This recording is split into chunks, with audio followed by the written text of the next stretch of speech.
Meus queridos e minhas queridas, estamos de volta com a série Apresentando as Estrelas. Vocês sabem que o nosso grupo do PT é um grupo de pessoas especiais, de pessoas inteligentes, de pessoas competentes, de pessoas de caráter, de pessoas do bem, de pessoas que querem mudar a sua vida, mudar a sua cidade. E nós estamos aqui trazendo os nossos preciosos candidatos, que são nossos patrimônios. E hoje eu tenho o prazer de trazer um sujeito que faz parte da minha vida um pouco antes do PT. Eu estava lá quando esse cidadão chegou a esse planeta, tá? Estava lá quando ele ficou agarradinho no útero da mãe dele e nem Dr. Miguel Belmiro conseguiu tirá-lo, se escondeu, não queria sair. Um moleque grande, maravilhoso. Oh, Jesus. Vai chorar de uma vez. Já vamos gastar o choro. Por acaso, meus queridos, esse nosso candidato é meu filho, Diego. Boa noite a todos, boa noite, meu pai. Prazer estar aqui com você.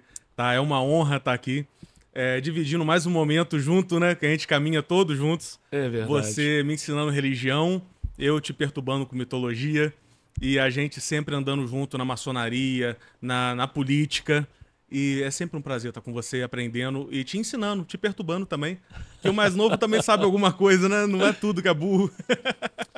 Esse rapaz, eu sei tudo da vida dele, como vocês já podem imaginar, mas vou deixar ele mesmo contar, né? Porque a gente está fazendo esse trabalho com todos os nossos companheiros. Então, Diego, conta pra gente aí alguma coisa da sua vida. Alguns podem imaginar que por você ser meu pai vai ser mais fácil, vai ser até uma marmelada isso aqui. Mas é muito difícil, é complicado. Eu acho que a pressão redobra mais ainda. Às vezes redobra até aquela pressão que eu tenho da vida toda de ter o Valverde de sobrenome. Muitas vezes eu segurei um pouco esse nome, eu escondi para não parecer uma sombra sua. Porque as pessoas não me conhecem, conhecem o filho do Dr. Márcio Valverde. E a gente, às vezes, é tão parecido, mas ao mesmo tempo tão contrário, que eu não consegui, por exemplo, fazer medicina igual você queria, né? Eu não conseguia ver sangue. E você é um grande médico, e eu não poder ver sangue era uma contradição bem grande, né? Deixa eu até corrigir aqui, não dei um abraço no Caio. O grande Caio, tá atrás da câmera, mas tem que merecer um abracinho também, tadinho. Podemos chamá-lo de terceiro elemento, né? O terceiro elemento, né? E eu posso chamar de grande que eu tenho lugar de fala. É bom a gente estar também com as câmeras ligadas aqui, porque tem hora que a gente discute e acaba até exaltando na voz. Mas podem ficar tranquilos que não vai ter cadeirada para lugar nenhum. Mas essa questão da medicina foi mesmo porque eu queria muito que você seguisse comigo juntinho a vida toda. Mas eu fui egoísta, porque você sempre teve personalidade forte, sempre gostou do que você gostou e não gostou do que você não gostou. Eu respeito muito isso. Sua mãe, inclusive, não. Ela ia botar, você sabe, você lembra disso que a gente contou, que a gente ia botar Márcio Magno Valverde Júnior. É horrível. Mas ela resolveu botar Diego, porque, além de ser um belíssimo nome, né? Diego, eu acho um belíssimo nome, ela tinha um clientinho dela, que era muito querido dela, e que ela amava muito, que ela é psicóloga, a mãe dele, a indiana. Beijo, mãe. E aí ela botou Diego, e ficou muito lindo, e você criou personalidade própria, você tem seu voo próprio. O Diego, eu sou suspeito de falar de você, né? Porque eu te amo como pai, né? Mas eu também sou imparcial para admitir que você é um grande homem. Já me alertou de muitos erros que eu acabei quebrando a cabeça para cometer. Mas sempre te apoiei, né, filho? Sempre apoiou em Até tudo. nos momentos que você falou, pai, quero ir por ali, fala, meu filho, não sei. Você vai quebrar a cabeça, eu quebrei e você estava do meu lado. Acho que a vida vai nos permitir isso pro resto de nossas vidas. Isso sempre é juntinhos. Amém. Errando e acertando, que perfeito só Deus, como eles falam, né? Para não dar barulho no microfone, ó, devagarzinho. Então, o Dieguinho seguiu o caminho dele, sempre tudo que ele quis na vida. Eu falei, meu filho, você tem o meu apoio. Segue, faz teu voo, né? Tentei primeiro a mecatrônica em Juiz de Fora. Fiquei lá uns 2 anos e meio. O cálculo quase me arrebentou, né? Mas consegui aprender bastante coisa. Mas teve a honra de entrar numa federal, né, cara? Sim, que foi um vestibular difícil, né? Cursei na IFET. Interiormente te fez bem. Que a gente quer trazer para cá, né? Como plano de verdade. governo. Então eu já tive essa honra de estar presente na IFET lá cursando. Foi uma experiência bem grande, assim, até transformadora. No início, quando eu comecei na IFET, eu ia todo dia. Você lembra que eu estava morando aqui em Além Paraíba com vocês, mas estava indo de carro e voltando todo dia no seu Fiat Uno preto. E aquilo ali deu para ver como que é cansativo até a vida da pessoa que está viajando e estudando. Eu saía às 6 da manhã, pegava na aula às 8, terminava a aula às 6 da tarde e vinha dirigindo de volta. Então, assim, é uma pauta até que eu fiquei pensando depois que a gente precisa defender para a cidade, que é colocar vans escolares para o pessoal das faculdades, até de cidades vizinhas que vêm, porque são pessoas, às vezes, que votam aqui, que têm a vida aqui, que vão contribuir para a cidade crescer, mas tem esse transtorno do translado, que é um translado ainda caro. Mas o pessoal da van da cidade pode ficar tranquilo que a gente vai contratar o próprio pessoal. Então vai ser... ninguém vai ficar desempregado por causa disso. Vai ser só uma facilitação. Filho, que a nossa turma do PT e todos os demais, se a gente conversa com o nosso grupo, todos têm experiências que amadureceram ideias de fazer melhor para o próximo. Com certeza, experiências de vida. E sua experiência foi importante nesse sentido, porque a gente sentindo na pele, a gente fala... Pô, tem que fazer alguma coisa para melhorar isso aqui. Eu já tive um pouquinho de cada experiência, que você lembra, né? Teve a experiência de quando eu fiz a minha bariátrica. A bariátrica não, a plástica. Muita gente achou que eu fiz a bariátrica, mas eu não fiz. Abdominoplastia. Isso, eu sou péssimo com nome. Então imagina gravar o nome de cada osso da mão para poder fazer uma medicina, né? Mas depois daquilo ali, eu tive que andar de cadeira de roda um tempo. E a gente ia até em jantar em restaurante, eu de cadeira de roda... E eu conseguia ver um pouco das pessoas invisíveis. Porque às vezes a pessoa tem uma invisibilidade que não é notada. E não é nem por maldade das outras pessoas. A gente sentou uma vez, não vou falar o nome do restaurante para não pegar mal para ninguém, para nenhum funcionário. Por aqui. Mas a única comida que não veio, o único prato que não veio, a bebida que não veio foi a minha. E eu tava de cadeira de roda. E aquilo ali não foi nem maldade da pessoa, mas eu acho que quando chega alguém que está com uma necessidade diferenciada dos outros, a pessoa parece que trava, parece que congela. Eu não sei se por pena da pessoa ou se colocando no lugar, mas a pessoa trava. E isso faz com que a pessoa se torne invisível, não só por maldade de alguns, mas também por não saber lidar com essas diferenças. Né? Eu já andei também de bengala, já andei com tampão nos olhos quando operei a vista e tive problema. Uma experiência forte. Tenho que agradecer ao Zé Carlos Marinck, que me salvou, senão ia estar cego hoje, graças a Deus. Tive ele na minha vida sempre. E andar com essas dificuldades, mesmo que seja por um tempo mínimo, permite a gente abrir, dar um despertar, tanto de alma quanto de vida, para conseguir se colocar no lugar do outro. Isso é uma coisa muito bonita e é uma coisa que você sempre teve, que eu sempre admirei e aprendi. Mas eu pude sentir essas coisas na pele. Foi bem diferente. E o Diego é um menino de muita garra. Sempre foi, desde criança, né, velho? Muita garra. E a sua mãe, ela participou muito dessa sua formação, porque ela é uma pessoa muito metódica, muito correta, muito culta, né? Sim, sim. Mas você sempre foi muito obcecado pelas coisas que você sempre quis, você lutou por elas. Você trabalhava muito desde sempre, né? Tinha dia que mais fazia agarrado com a plantão mamãe. direto a semana toda. E a minha mãe sempre me educou, me ensinou como se fosse mesmo...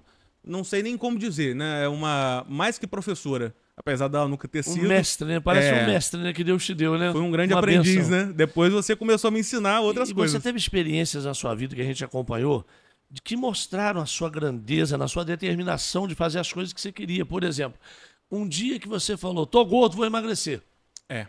A gente falou, Deus ajude, né? Mas você tampou na sua convicção, não tomou remédio, tampou numa academia 3 horas por dia. Foi até aqui no terraço. Foi. Comeu repolho refogado. Lembra? Não teve muita bobeira de dieta, mas assim, você eu segurava. só almoçava e desmaiava de fome o resto do dia. Não façam isso, pelo amor de Deus, não é recomendado. Mas é só para mostrar a quem está nos assistindo a sua determinação. Em um ano, sem tomar uma gota de remédio, muita gente apela para remédios hoje. Eu fui de 142 para 82. Para 82. Aí a gente falou, para de emagrecer, que estão achando que você está com AIDS. Todo mundo falou que eu estava doente, que eu ia morrer, estava com câncer. Claro que o emocional ajuda muito e ele voltou a ficar um menino muito feliz em outros momentos, engordou de novo, tá aí redondinho. Mas, tô alegre. Inclusive eu acredito, até hoje, se você der um murro na mesa, você emagrece. É falta de tempo, né? Foi o final da faculdade, agora a política. Mas isso eu contei essa história para vocês saberem que o Diego é obstinado. Se você quer uma coisa, e o Diego tem muita coisa boa nesse coração dele. Hoje é um homem muito mais maduro, já fez uma faculdade, com certeza. já teve experiências sociais em vários níveis. E hoje é uma pessoa pronta para ajudar. Inclusive, graças a Deus. Aí você vai contar, que você não acaba contando para você, né, que eu sei da sua vida toda, sobre sua formação profissional, essas coisas. Conta alguma coisa pra gente aí, como é que acabou isso? Depois da mecatrônica, você tinha parado da mecatrônica. Na verdade, desde pequeno, eu sempre fui muito quieto, muito calado, mas muito observador. Talvez até por sempre estar muito gordo, né, perto das outras crianças. Com um ano eu tinha 10 quilos, 7, 70, por aí foi, né, quase 10 quilos por ano, que às vezes as pessoas não sabem, vão se assustar com isso. Talvez nem tanto, que eu tô gordo até agora. Mas alguns professores achavam até que eu tinha o espectro do autismo, né, que eu tinha TEA, porque eu não conseguia socializar muito naquela época, mas eu gostava de observar. Então, por ser muito observador, muito quieto no meu canto, apesar de ter amizades onde eu era mais descontraído, falava besteira, era assim uma criança teoricamente, dizendo assim, normal aos olhos dos outros que julgam, né, com um julgamento ruim, os professores me colocavam sempre como vigia de turma. Quando alguém saía da sala, eu ficava vigiando, eu ficava olhando a turma. E eu confundia muito naquela época, por ser criança mesmo, que o poder, né, de poder estar ali vigiando, tendo um cargo, uma função, era somente delatar. Era tipo assim, fulano levantou, fulano brigou, fulano fez aquilo. E isso era uma coisa de criança que eu não tinha ainda maturidade para entender. Mas depois da mecatrônica, que eu fiz até inspirado por causa do Homem de Ferro, que eu estava apaixonado na época, e eu queria inventar, acabou que eu inventei em outros ramos depois, né, escrevendo. Eu fui fazer o direito aqui em Além Paraíba. E fui muito abraçado, tanto pela turma, quanto por todos os professores, pela coordenadora Rogéria. Um abraço para a Rogéria e para todos os professores. Ali foi uma experiência muito diferente para mim, porque eu quieto, como sempre, no canto, né, mas sempre conversando com quem puxa assunto comigo, sempre cortês, abraçando as pessoas que me abraçam. E ganharam comigo uma confiança de ter uma figura ali de uma pessoa responsável. E graças a Deus eu sempre fui. E acabei virando representante de turma, desde o primeiro período até o último. Foram 10 períodos, 5 anos de representante de turma. E ali eu consegui aprender tanto com o cargo de representar, de conseguir entender que você ter um poder na mão não é você ou delegar e ficar vigiando, desconfiando do outro, ou então ficar punindo, observando. É você harmonizar as pessoas que estão naquele convívio. Eu pude aprender demais. E eu vi o que era ter um cargo de fato. Eu consegui ter essa maturidade do que é um poder de você poder controlar um convívio social.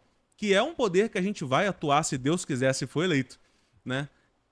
E tive vários amigos para me ajudar com isso, né? Trocando aprendizado sempre, me dando dicas. Diego, acho que você podia fazer assim, podia fazer daquele jeito. E eu tive esse tempo de maturação aí de 5 anos com esse cargo, que eu acho que me deu uma bagagem muito boa para relação social. Que eu já tinha antes, era muito aberto, mas isso aí me deu uma motivação maior para confiar mais em mim ainda nas minhas direções.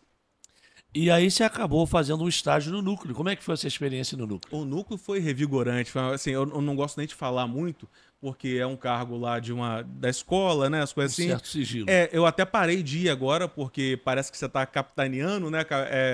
Pessoas para votar em você através de um serviço. Eu odeio essas coisas.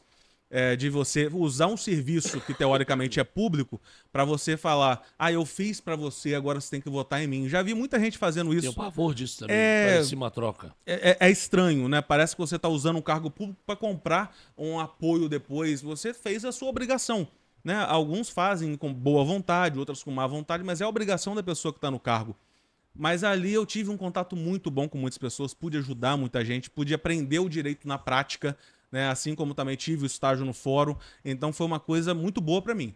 Isso não posso negar, porque senão eu teria abandonado a faculdade, que era a época da Covid. E isso foi uma coisa que mexeu muito com a gente. Você voltando sempre pro trabalho, foi uma coisa bem perturbadora. Esse meu trabalho não combinou muito com essa pandemia. Foi a pior época para você ser médico. Proibido de te abraçar por um ano, né, filho? Foi. Até hoje a gente se abraça menos do que antes. Porque ficou esse contato na cabeça, assim como a gente passa álcool na mão o tempo todo. É verdade. Filho, vamos continuar apresentando você para o nosso ouvinte, para a nossa pessoa que está nos assistindo, para eles te conhecerem, porque eu te conheço, né, cara? Sou suspeito de falar que já vou votar em você, porque te conheço, né? Não pode falar isso que os outros 13 vão ficar com raiva. Mas o fato é que eu quero que as pessoas te conheçam, cara, porque eu que te conheço tenho um orgulho enorme de você. Acho que vale a pena te conhecer. Obrigado, tá? pai, obrigado. Você é um grande homem. Obrigado. Tá? Tenho da onde herdar. Não sei. Ele é um homem melhor do que eu, tá? Eu afirmo, um homem com mais personalidade, mais firme nas decisões. Até alguns defeitinhos que eu tenho que eu gostaria que ele tivesse, eu não consegui que ele tivesse. Que foi, por Ser exemplo, flamenguista? Ser flamenguista, por exemplo, queria muito que ele fosse um flamenguista apaixonado. Não consegui, não. Eu sou por Tá? você, tá? Ele é um sujeito firme, um sujeito corretíssimo. Nunca vi esse menino fazer nada de errado. Eu sou o pai dele, nunca vi ele prejudicar ninguém. Desde 8 anos de idade. Se ele falasse, pai, foi assim, eu falava, foi assim que meu filho falou. Isso é verdade, isso é verdade. Porque era assim mesmo. Não é porque eu passava a mão na cabeça, não. Porque eu sabia que eu podia confiar. Que era um moleque de confiança com 8 anos de idade. Então vocês vejam bem que eu convivo com esse menino há 33 anos e ele agora está mais maduro, cada dia mais maduro, mais sensato, mais enriquecido pela experiência da vida, Com certeza. que a vida ensina, né? Então eu quero que o pessoal te conheça. Por exemplo, sua vida pessoal. Você quer falar alguma coisa da sua vida pessoal? Posso falar também. Posso falar. Só para eles te conhecerem. Tá? Tem várias coisas para contar. Tipo assim, o que me fez gostar de política? Né? É um tema até assim um pouco perturbador de se tocar, porque talvez eu passe a ser odiado por direita e esquerda ao mesmo tempo, falando do que foi a minha vida na política, assim, não como atuante na política, mas como uma pessoa que passou a gostar da política em si, né? A pessoa que quer mudar. Eu comecei a me interessar na política, por incrível que pareça, na época do impeachment da Dilma. E foi uma coisa que eu ficava pensando, gente, se tem a lei e ela realmente fez alguma pedalada fiscal, então merece sofrer o impeachment. Eu só via esse lado, o lado normativo da coisa, o lado da lei pura. Da lei. Tanto que ela teve, se eu não me engano, 37 pedidos de impeachment na época, alguma coisa nesse sentido. Mas aí, quando a gente vai amadurecendo, quando a gente vai vendo outras coisas, mais tarde veio os pedidos de impeachment do Bolsonaro. E ele sofreu, se eu não me engano, 153 pedidos de impeachment. E não sofreu o impeachment. Aí eu entendi o que o povo falava, o pessoal da esquerda, sobre ser um golpe. Eu não vi um golpe na parte de ter alguma coisa mesmo assim para derrubar ela, como se fosse uma coisa ilegal. Mas eu consegui entender que poderia ter alguma diferenciação no jeito de lidar entre ela e ele. E aí eu consegui enxergar a política por trás da lei, porque se ele cometeu, o Bolsonaro, aqueles crimes que ele estava sendo acusado, né, e ele também mereceu sofrer impeachment, por que ele não sofreu? Aí eu entendi a política por trás da lei. A coalizão das forças da Câmara, das pessoas que lidam com a lei. E eu comecei a gostar disso. Eu pensei, opa, a lei não é tão fria, né? Porque a mesma lei que pode condenar um pai que não paga pensão, pode também absolver ele dependendo do advogado. Então, assim, a lei na política, ela é maleável. Tanto que cria a má-fé e as mazelas da política através disso. Mas se tiver uma pessoa decente por trás, também pode criar uma política boa, uma política pública que vise realmente quem precisa dela. E isso me criou a paixão na política. Aí eu comecei a bater boca com alguns por causa daquilo outro, e quando eu vi, estava entrando, filiando no PT. Mas não só por uma falta de escolha. Eu já tive, parcialmente, no meu ponto de vista, no lado da direita. E quando eu falo isso, eu não falo com vergonha ou com orgulho. Eu acho que as pessoas têm que entender os dois lados para ter uma compreensão geral do todo. Muita gente, hoje em dia, sou esquerda desde que nasci. Tá, mas espera aí, quando alguém da direita for falar alguma coisa com você, você vai conseguir ouvir o que ela tá falando ou você vai ter uma opinião pré-formada e vai contestar independente de tudo? Sabe? Isso é uma coisa que a gente tem que questionar. Também. As bandeiras, elas têm que existir, mas é difícil você comprar uma caixa fechada que você tem que abraçar todas as ideias que estão dentro. Então, assim, sem querer ofender nenhum partido nem nada, até existem as correntes filosóficas dentro de cada partido para você seguir de um jeito mais extremista ou menos extremista. Mas existem essas diferenciações. E eu, quando estava na faculdade, nesse ano na faculdade, eu aprendi, a primeira frase que a gente ouve lá é: a justiça não é moral. E isso é um choque, porque quando você entra, você quer fazer a moralidade. Você fala, opa, né, uma coisa que te quebra, puxa o seu tapete. Mas ao mesmo tempo, lá eu tinha uma professora que, ao contrário do que muita gente pensa da doutrinação nas escolas, não é tão assim não, gente. Vai com calma, tem gente de direita e de esquerda em todo lugar. Tá bom? Assim como tem gente boa e ruim em todo lugar também. A professora tinha um viés de esquerda. E eu fiz uma pergunta para ela que eu não tinha a intenção de magoar ela ou de fazer ela ficar chateada. Ela ficou. Mas eu perguntei, professora, armar a população não deveria ser uma função do Estado sobre segurança pública? Ela, sim. Eu falei, tá, mas então a reforma agrária também não deveria ser uma função do Estado e não das pessoas invadindo terras? Aí ela parou pra pensar e achou que eu tava, sei lá, desculpa o perdão da palavra, sacanear, né, no jeito ali. Mas não era uma dúvida genuína minha. Porque eu acho que o Estado deveria ser o principal pelos dois, né? Exatamente. Usar para servir a população. E ela, talvez, por já ter sofrido essas perguntas por pessoas que queriam aparecer, ou fazer um vídeo, um corte, né? Que é tão importante fazer um corte hoje em dia. Lacrar. Ou lacrar, ou mitar, dependendo do lado que você tiver. Então, ela ficou meio chateada e falou, não, depois a gente conversa, eu não quis muito papo, mas ao mesmo tempo eu não abandonei de gostar dela.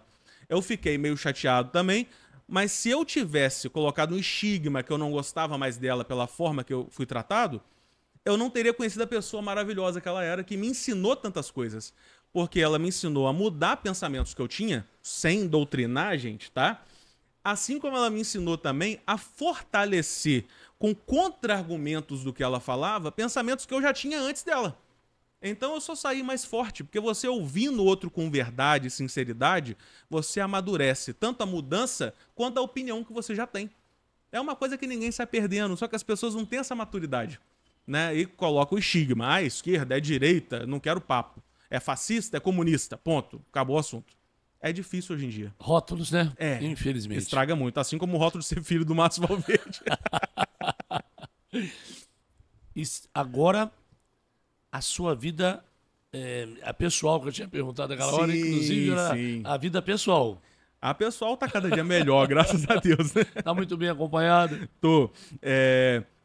Eu e a Manuela, né, que é minha parceira de vida, que aceitou vir morar aqui por um tempo até as coisas se ajeitarem, até eu sair da faculdade.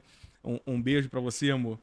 Por trás de um grande homem, uma grande mulher. Mas se eu falar isso, ela fala que eu tô chamando ela de gorda. Não pode não, pelo amor de Deus.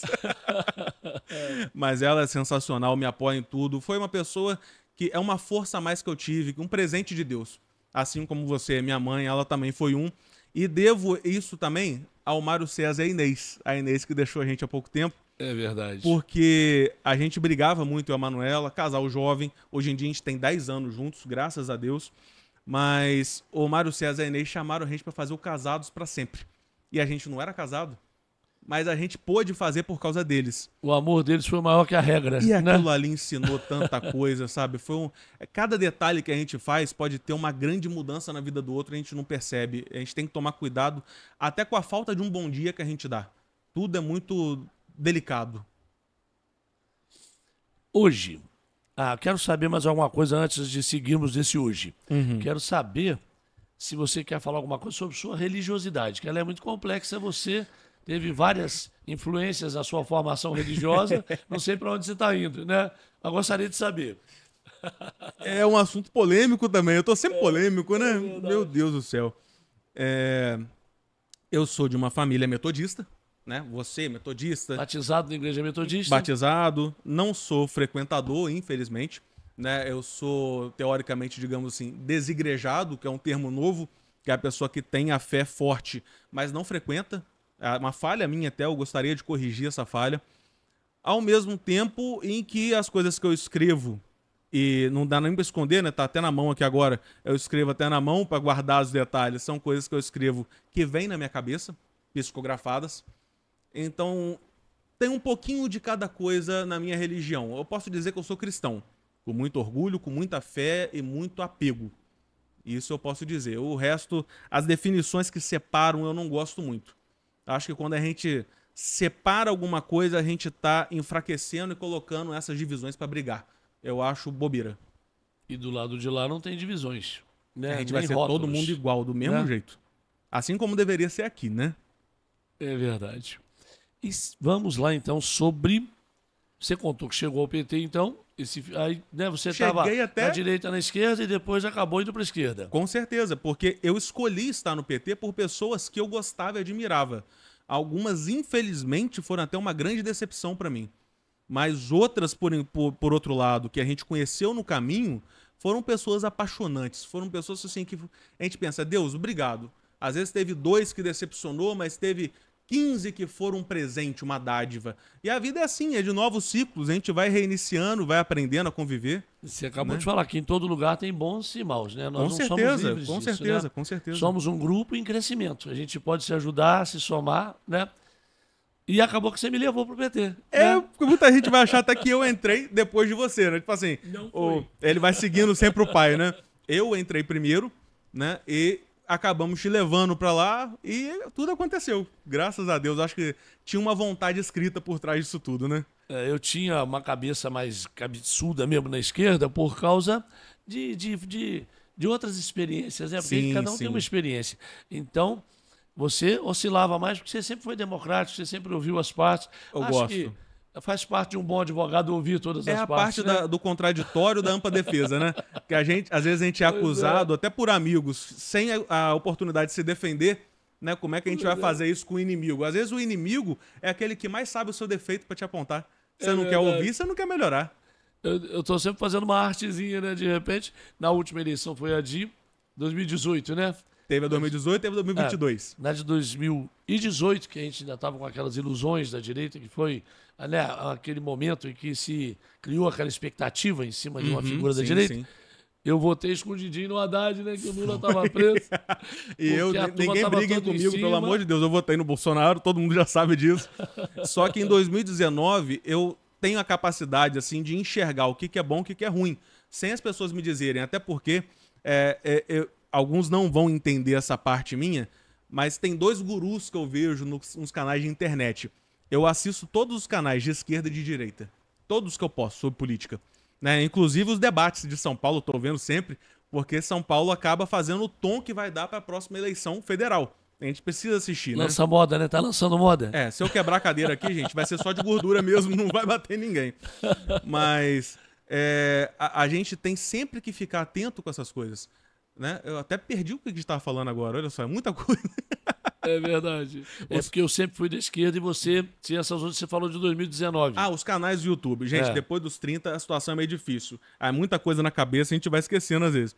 Mas eu vejo sempre 2 canais, sempre. Que é o Helder Maldonado, do Galãs Feios, que é de esquerda. Que ele tem uma opinião, às vezes até extremista, né? Mas eu gosto muito da opinião dele, é uma pessoa que me fortalece muito. Faz uma crítica justa, né? Justa, não é? É que eu não gosto de gente que passa pano. Às vezes você tem um político que é mais velho, fez alguma coisa pra trás, e você, mesmo que você vê a pessoa errando o tempo todo agora, você continua passando pano em compensação do que ele já fez. Não, aposenta ele, deixa ele no cantinho ali, dá a moral pra ele que ele já teve das coisas que ele já fez, mas coloca a gente nova pra fazer coisa boa, né? Tem tanta gente querendo. Como se não tivéssemos o direito de ter opinião, né, cara? Não é? Eles querem produzir a opinião da gente, E aí tem né? que passar pano e ficar sob... Você é da esquerda, passa a mão aqui, né? É o coronelismo, né? Que tem em todo partido político, grande, pequeno, em qualquer tipo de cidade existe isso. Mas também vejo o Renan Santos no MBL. Que muita gente fala, meu Deus, o MBL. Não, eu vejo e eu gosto. É um canal extremista também em alguns pontos. Mas se você pegar a opinião dos dois e juntar, você vai ter uma opinião política forte para combater qualquer coisa e para pavimentar qualquer estrada para construir tudo. Porque os dois têm uma visão impecável no jeito de pensar, não no que é pensado. Pensamento todo mundo erra, eles são cheios de erros, a gente também. Mas se você conseguir agregar a visão dos dois de uma mente aberta, igual a gente tem que ter o coração aberto para todo mundo, né? Você vai ter um patamar muito melhor para você começar a sua análise política. E eu, por incrível que pareça, não sei como, né? Muita gente me questiona isso. Eu consigo ver os dois e gostar dos dois na mesma igualdade. É equiparado. Mas isso é uma nobreza, né? Porque é uma forma nobre de ver a questão acima dela, né? Sim, A gente sim. não precisa estar sempre se posicionando, como você disse. Não faz sentido se posicionar sempre. O Nelson Rodrigues já disse, toda unanimidade é burra, né? Nada de Concordo unanimidade, plenamente. nós temos que divergir. Concordo E plenamente. seguir crescendo, né? Aproveitando as coisas boas dos dois lados, eliminando as ruins, E- que tem dos dois lados. E não julgando também a origem de cada pessoa, né? É. Ah, fulano, se você acha assim, o Diego veio da esquerda ou veio da direita, é bobeira sua. Porque eu ouvi uma frase uma vez num lugar, eu achei essa frase sensacional. A pessoa que quer julgar muito a origem de alguém, esquece que a origem do diabo é o céu. Né? Porque era para ser perfeito, então, não era? Se a origem julga tudo, se a origem dita tudo. Mas não, a origem da pessoa não diz muita coisa. Eu achei sensacional isso também. Eu não lembro onde agora, se não falava. Mas realmente a gente tem que parar de julgar um pouco a origem da pessoa e ver o que a pessoa está fazendo agora. Muita gente fica assim, eu sou PT há 30 anos. Gente, eu tô apanhando pelo PT, tá? Eu estou apanhando, a minha cara tá na frente, eu estou apanhando, estou brigando e quero fazer. Eu entrei para somar, para ser uma família. Isso tem que ser dito sempre, tem que ser lembrado. Né? A gente tem que ter a celebração dos mais antigos, comemorando tudo que eles já fizeram e que continuam fazendo. Mas também tem que ter a celebração dos novos que querem entrar, porque senão uma porta fechada vai fazer o quê? Vai acabar o PT quando os antigos saírem? E como dizem, o novo sempre vem, né? Novos valores, novos heróis. Novos né? tempos. Novas vitórias. Novas demandas. Exatamente. Porque muita gente fala assim, eu tenho um plano político. Eu não tenho muitos projetos não, gente. Eu tenho um projeto de chegar lá, ver as demandas, ouvir a população e fazer as coisas. Porque as demandas alteram. E as demandas só não alteram, até na nossa cidade, porque às vezes elas são mantidas como moeda de promessa. Você vai prometer sempre a mesma coisa, não vai fazer nada nunca e vai continuar angariando voto. Existe muito isso. Ou então se você tem uma promessa só, você entra, faz ela. Faz o que o resto do mandato? Nada. Ou então você entra e não era uma competência sua. Aí você vai fazer o resto do mandato? Nada também? E muita gente, não sei se você concorda, Diego, muita gente não sabe a função de um vereador. Não sabe. Né? Que é legislar, que é mexer com lei. Né? Então, quem está mais preparado para mexer com lei? Não querendo menosprezar ninguém, mas eu acho que alguém que fez o direito, pelo menos os 5 anos de bacharel, tem alguma capacidade de talvez enxergar uma coisa a mais do que o outro que vai pegar pela primeira vez. Se eu for pegar um livro de medicina pela primeira vez e ler a primeira página, eu não vou entender nada. Eu tenho que ter a modéstia de confessar isso, né? Porque a gente criticou tanto o Pazuello na época do Bolsonaro, que não era um médico e estava lá no Ministério da Saúde, vão fazer o que agora? Colocar quem não é médico para fazer ocupação de coisa médica? É a coisa mais contraditória possível. A gente não pode fazer uma coisa dessa, senão a gente é incoerente até com o que a gente prega. E a nossa briga risco de é fracasso, vazia. Né? Com certeza. E a gente vê, inclusive, muitos companheiros e companheiras vereadores aí de outros partidos, até da gente mesmo, fazendo promessas de projetos, né? A gente pode garantir que é o seguinte, que a nossa turma aqui, o projeto que eles falam nos programas deles, são projetos que nós aprovamos como equipe. Com certeza. Né? E vestimos a camisa. E então, será feito se chegarmos. Eles falam, meu projeto, eles estão se referindo a um projeto do grupo. Do grupo. E o prefeito avaliza e chega junto. Tá? Agora, na verdade, vereador não faz projeto. Né? É meio difícil, não é uma né? função. Né? Então, eu queria saber de você sobre esse desejo de ser vereador. Você já colocou aqui essa questão sobre pesquisar, estudar, trabalhar, ouvir as demandas. Sim, ser aberto às pessoas. Né? E isso eu sempre fui, eu até falo, é difícil para mim pedir voto, às vezes, em rede social, porque você vai falar um oi com a pessoa, esse oi é um pedido de voto implícito, é chato. Né? Você troca o seu caráter perde por um voto. toda a legitimidade. Você pode ter sido aquilo há né? 10 anos com a pessoa, mas agora é por causa do voto. Por isso que eu tive sempre pavor disso. É sabe? esquisito. Por isso que eu relutei muito até chegar aqui para ser candidato, porque o tal abraço da rua dói muito na gente, né? E olha, gente, eu fiz uma promessa, não sei se você chegou a pensar nisso, é o seguinte, não mudar, não é verdade? A essência. A cara, não maquiar o produto. Sim, né? sim. Meus amigos e minhas amigas, eleitores e eleitoras, meus conhecidos e conhecidas, onde você me vê, você vai ver o mesmo Márcio que era longe da política e vai ver o Márcio depois da política, do dia 7 de outubro. Com tá? certeza, com certeza. Não podemos maquiar, porque isso incomoda, isso é falso.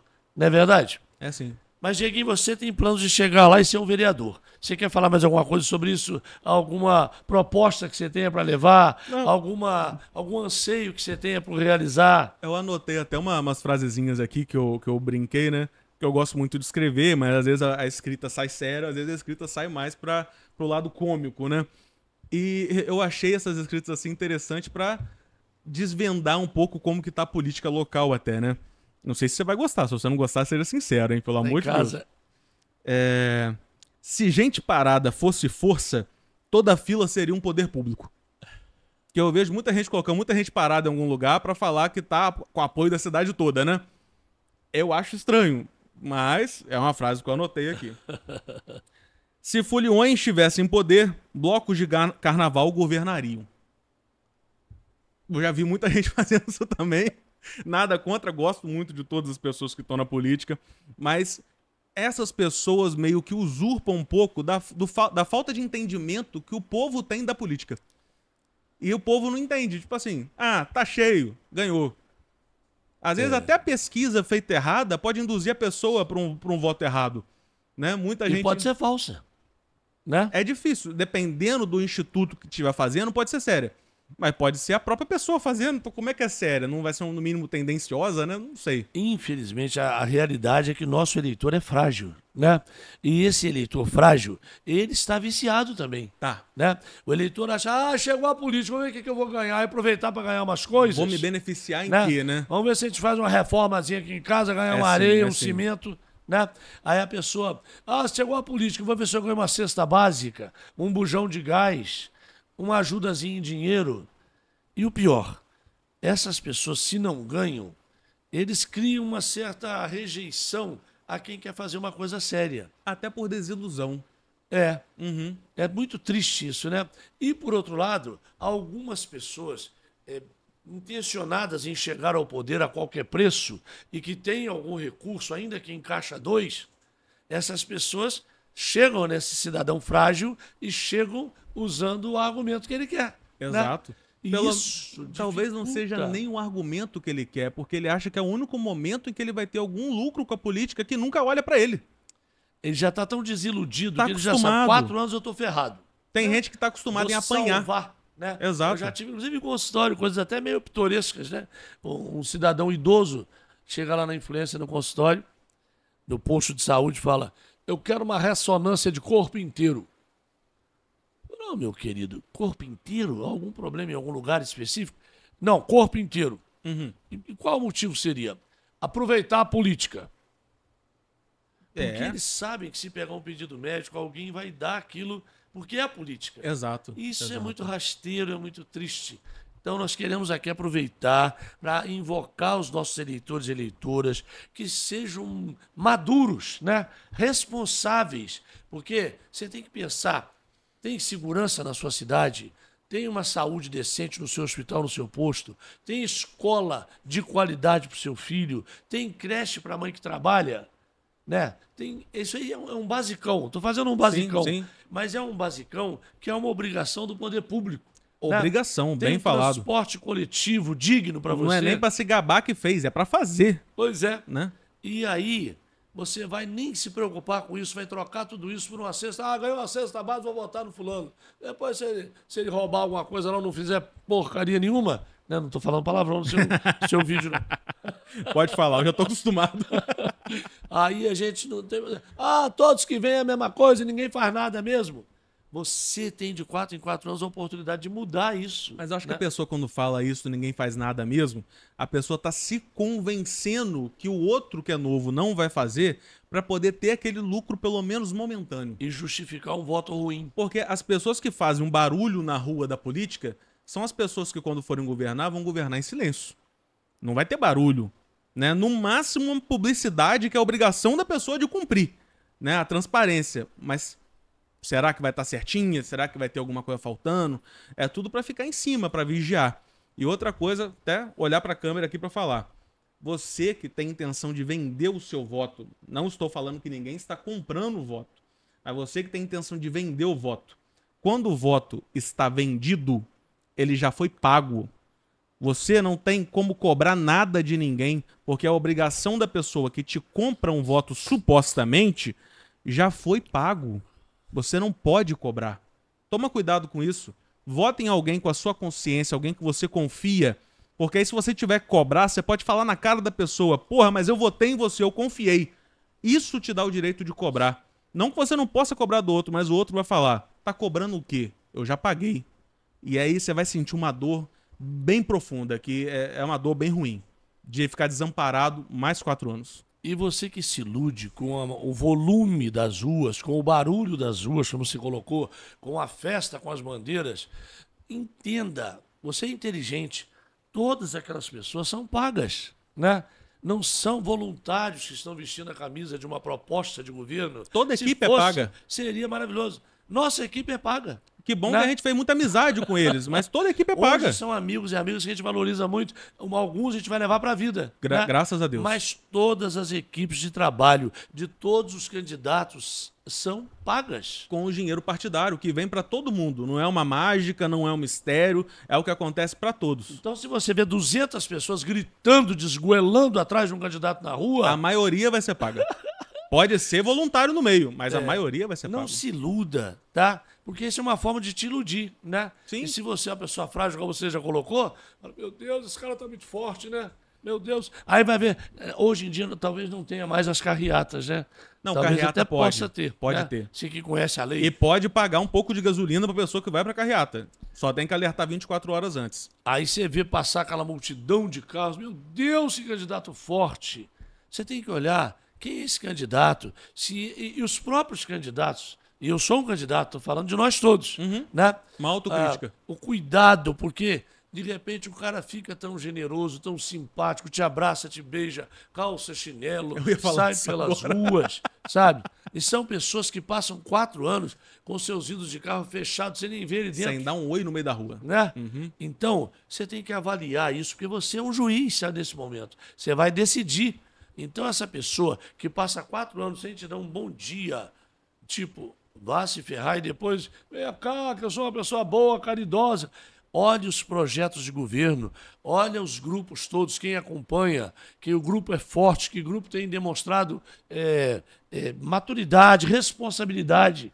Sim. Que é uma responsabilidade que o eleitor tem que ter. O eleitor, você eleitor, você tem que lutar por isso.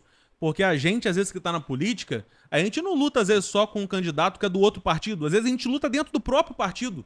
A gente apanha, sorri e continua, porque o correto tem que ser feito, o correto tem que ser cumprido, independente de quem está mandando, independente de hierarquia, se é o presidente do partido, da república, o governador, o prefeito. Lute pelo que é correto. Quando você lutar pelo que é correto, independente de quem está contra você, você vai conseguir um lugar melhor. E isso eu estou fazendo por você, tá? Isso você pode ter certeza, desde já. Então você... Chegando à Câmara, o que você pretende fazer? Complicado. Primeiro tem que ter os assessores, né? Pelo menos 2 de confiança. Eu tenho vontade de ouvir todas as demandas públicas, porque às vezes, tipo assim, no próprio comitê nosso, o livro lá de contratados não tinha sido olhado ainda. Eu tive o cuidado de olhar e eu consegui chamar mais gente para a equipe, né? De caminhadas. Então, a gente tem que dar atenção a quem pede atenção primeiro. Porque se você, é uma frase até da Tabata Amaral que eu ouvi no discurso de ontem dela, se você governar pensando no menor, o maior também vai ser beneficiado. Porque se você conseguir fazer que aquele que tem uma necessidade esteja apto a conviver bem, quem não tem a necessidade já vai estar vivendo bem, porque você fez um ambiente melhor para todos. Então a primeira coisa, é uma grande verdade. É uma verdade incrível, né? Simples. Incrível porque é simples. Então, eu quero primeiro ouvir a todos. Assim como já estou ouvindo, anotando, passei a faculdade criando projetos de lei para poder fazer alguma coisa diferente dentro do que eu estava aprendendo, eu quero continuar ouvindo as demandas. E se eu for eleito, eu terei pelo menos uns 2 meses para, enquanto estou estudando para a UAB, conseguir ouvir mais demandas e fazer chegar o momento de ter demandas atuais, não demandas empoeiradas, velhas, antigas, que você guarda de 4 em 4 anos para tirar da gaveta depois e tentar de novo. Demandas políticos, demandas do povo, demandas que o povo quer agora. Não é que o povo quer daqui a pouco, é uma coisa emergencial. E isso eu vou estar lutando para fazer por você. Você pode ter certeza. E sem preconceitos. Se o PT quiser uma coisa boa, eu vou estar junto. Eu sou do PT.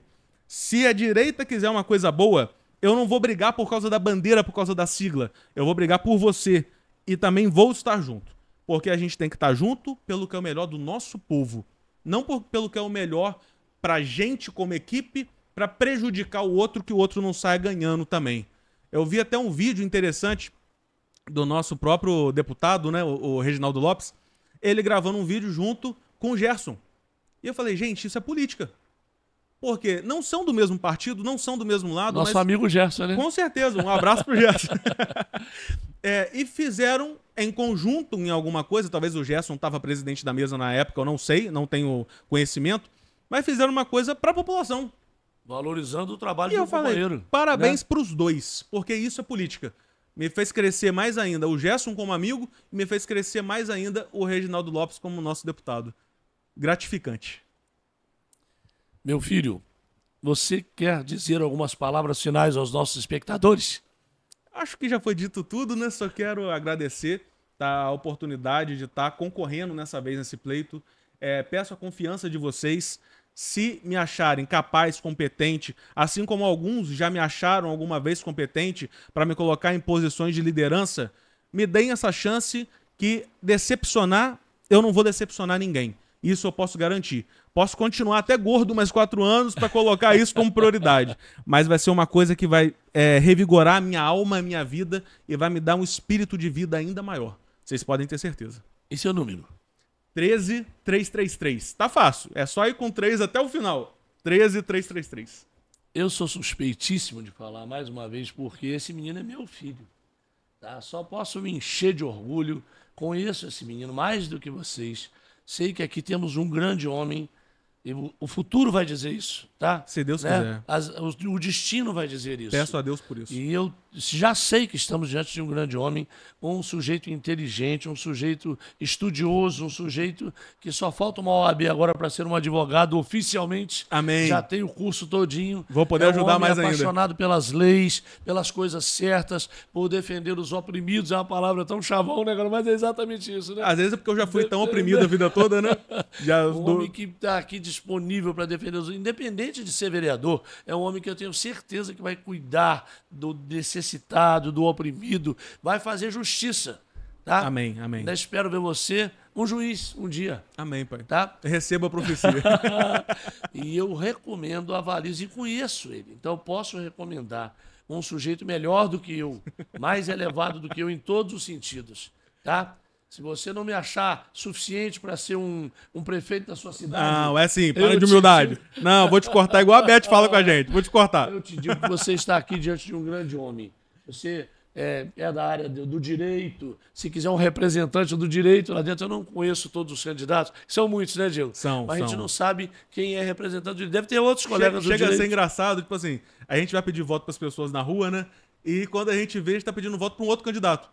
Igual eu e a Flávia, a gente trocou santinho só pra ter a foto um do outro na loja do Gilberto. Porque tá todo mundo candidato, né? Então, assim, são muitas pessoas boas e eu espero ser uma das contempladas pra poder estar governando. E eu te digo, eu avalizo esse rapaz, tá? Se você confia em mim, que às vezes tem um relacionamento comigo há mais tempo, por ser mais velho, né? Pelo trabalho.